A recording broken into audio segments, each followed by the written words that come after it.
Nous allons continuer en lisant au chapitre 4, à partir du verset 2. Jean étant au ciel. Sur le champ, je fus en esprit. Et voici, un trône était placé dans le ciel. Et sur le trône, quelqu'un était assis, et celui qui était à le voir semblable à une pierre de jaspe et de sardius. Et autour du trône, un arc-en-ciel. À le voir semblable à une émeraude. Et autour du trône, 24 trônes, et sur les trônes, 24 anciens assis, vêtus de vêtements blancs, et sur leurs têtes des couronnes d'or. Et du trône sortent des éclairs et des voix et des tonnerres. Et il y a 7 lampes de feu brûlant devant le trône, qui sont les 7 esprits de Dieu. Et devant le trône, comme une mer de verre, semblable à du cristal. Et au milieu du trône et à l'entour du trône, 4 animaux ou êtres vivants, plein d'yeux, devant et derrière. Et le premier animal ou être vivant est semblable à un lion. Et le second animal semblable à un veau. Et le troisième animal a la face comme d'un homme. Et le quatrième animal est semblable à un aigle volant. Et les 4 animaux, chacun d'eux ayant 6 ailes, sont tout autour et au-dedans plein d'yeux. Elles ne cessent de dire jour et nuit, Saint, Saint, Saint, Seigneur Dieu, Tout-Puissant, celui qui était et qui est et qui vient.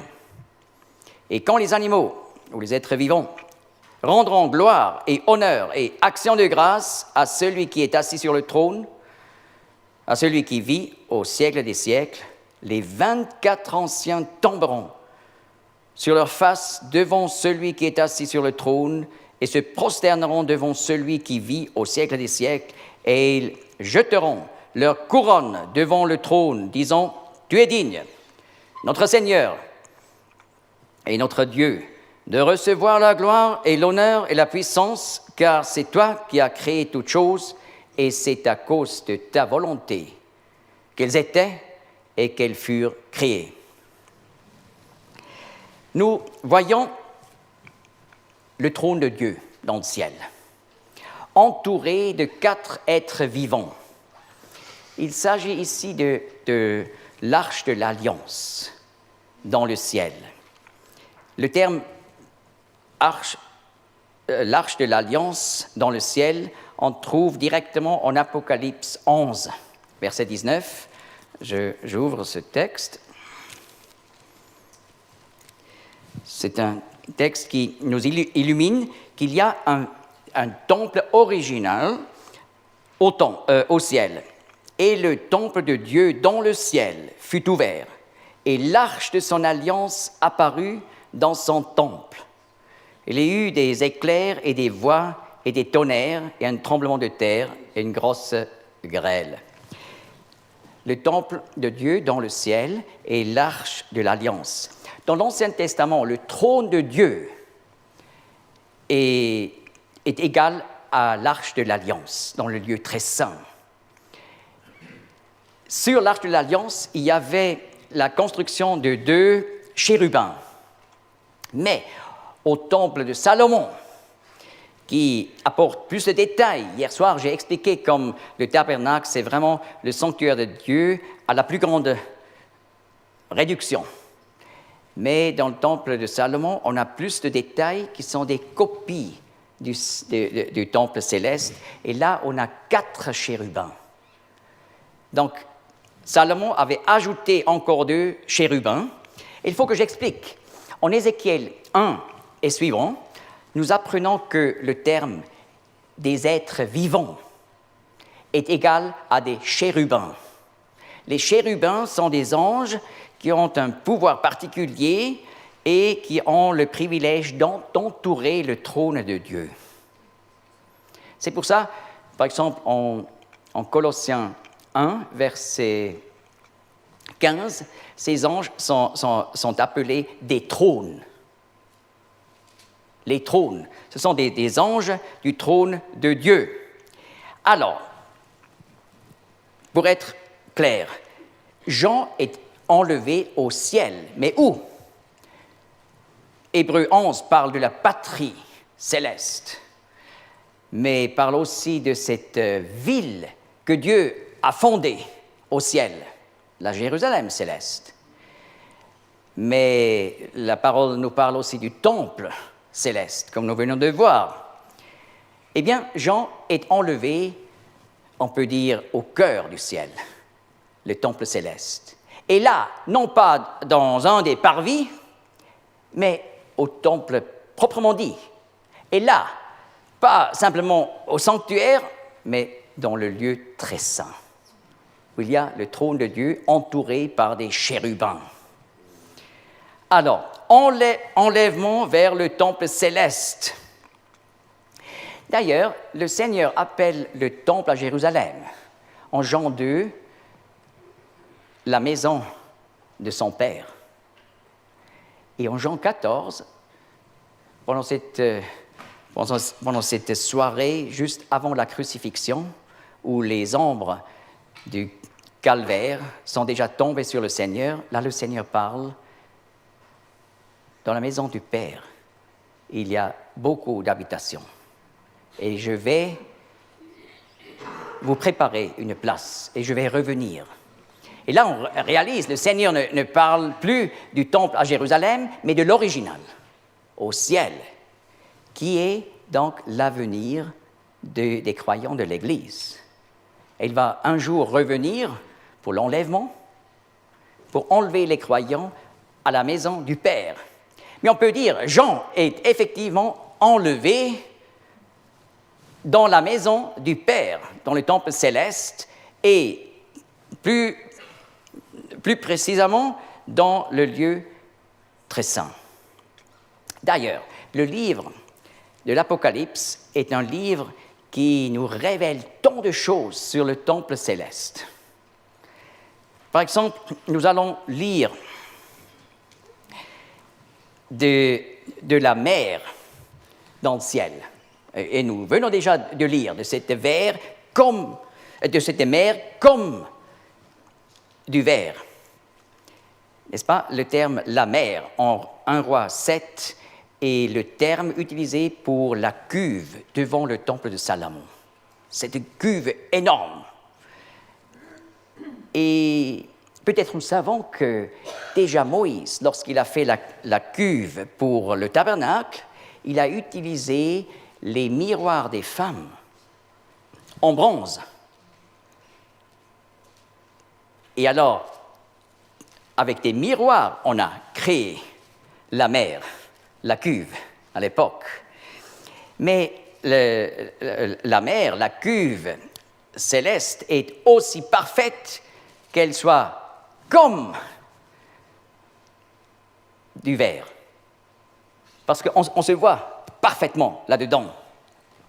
Ensuite, nous allons voir comme l'Apocalypse parle de l'autel des holocaustes devant le temple proprement dit. Et nous allons voir que ce livre parle aussi de l'autel en or pour offrir de l'encens. Nous venons déjà de lire de l'Arche de l'Alliance dans le ciel. En plus, nous allons lire des 7 trompettes.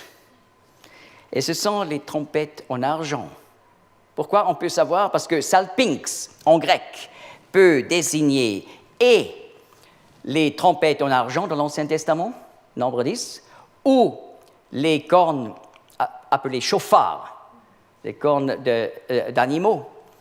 Le même terme est utilisé en grec. Mais comment distinguer entre chatzotzera et chauffard? Eh bien, le contexte aide. Dans le temple à Jérusalem, à l'époque du Seigneur, chaque jour, en rapport avec les holocaustes du matin, premier sacrifice, et holocauste du soir, le dernier sacrifice, on a sonné 7 fois les trompettes en argent. Alors vous voyez, les 7 trompettes, ça on connaissait déjà du rituel du deuxième temple à l'époque du Seigneur Jésus. Et tout d'un coup, on lit des 7 trompettes dans le ciel. C'est une allusion. Donc il s'agit ici des trompettes en argent, mais il y a dans un autre lieu, on peut identifier la trompette avec la corne de chauffard. Ensuite, la parole nous parle des harpes dans le ciel. Le terme en grec pour désigner harpe est utilisé pour les 2 instruments différents dans l'Ancien Testament. Dans les psaumes, on a ce qu'on appelle en hébreu kinnor. C'est l'instrument que David a joué en 1 Samuel 16. Et dans les psaumes, par exemple, souvent aussi l'autre harpe qui est en hébreu appelée nevel est mentionné. Donc, le terme harpe dans l'Apocalypse peut désigner et kinnor et nevel. On vient de lire des 7 feux qui brûlaient devant le trône. C'est une allusion à la menorah au ciel. Devant le trône, c'est-à-dire en face du lieu très saint, voilà la menorah céleste. Et il est déjà expliqué ce que ça veut dire. Ces lampes sont un symbole pour le Saint-Esprit dans sa plénitude. Les 7 esprits, le Saint-Esprit, dans le passage messianique d'Ésaïe 11, verset 2, porte 7 noms différents, selon la menorah. Et en plus, on lit des coupes en or. Et ce terme, en grec, est utilisé dans la version dite la Septante pour les coupes qu'on a utilisées au temple pour recevoir le sang des sacrifices. Donc les coupes d'or ne sont pas n'importe quel type de coupe, mais ce sont des coupes en rapport avec le rituel du temple. Et d'ailleurs, nous allons voir en Apocalypse 16, lorsque les anges versent les coupes, ça tombe sur la terre et, par exemple, l'eau de la mer devient comme du sang. Vous voyez maintenant le lien avec le rituel du temple. Et au chapitre 8, on apprend un terme très particulier. Donc, un ange apporte l'encenseur pour brûler de l'encens sur l'autel d'or. Et voilà, c'est cet ustensile du temple. Donc, on apprend énormément sur le ciel. Donc, si on veut savoir comment c'est au ciel, et il ne faut pas attendre jusqu'à ce qu'on soit demi-mort, mais il faut lire la parole. Et d'ailleurs, c'est assez intéressant que la différence entre le récit biblique et le récit des gens qui étaient demi-morts et racontent comment c'est au ciel. C'est aussi utile pour comprendre qu'est-ce que sont les pensées de Dieu. Et maintenant, une pensée fondamentale pour comprendre l'Apocalypse. Nous allons voir, à partir du chapitre 4, tout se prépare pour le jugement dernier sur la terre, juste avant le retour de Jésus-Christ comme roi des rois. Et là, tout est présenté comme un jugement venant du temple du ciel sur la terre. Donc, en quelque sorte, on peut dire l'Apocalypse nous présente la guerre du temple céleste contre la terre, contre le monde. Mais c'est quand même un peu étrange, n'est-ce pas? Le temple, en fait, avec les sacrifices, avec l'autel, parle de la grâce de Dieu. Oui, le temple révèle la grâce de Dieu, mais un monde qui rejette le sacrifice de Christ doit devenir soi-même un sacrifice sous le jugement de Dieu. C'est ça. Donc le livre enseigne, si quelqu'un rejette Jésus-Christ comme son sauveur personnel, il reste seulement le jugement de Dieu. Donc c'est un livre qui est vraiment solennel, parce que c'est un livre aussi qui nous encourage à faire de l'évangélisation, à atteindre les âmes maintenant où nous avons encore la grâce de Dieu pour annoncer avant que le jugement céleste va tomber depuis le temple céleste. Alors, je résume. On est monté avec Jean au ciel. On a vu le trône de Dieu dans le ciel. Et celui qui était sur le trône était comme, dans son aspect comme le jaspe. Les pierres précieuses dans la Bible forment un sujet très précieux, mais parfois difficile parce que le nom de quelques pierres précieuses a changé au cours des siècles et des millénaires, il faut dire.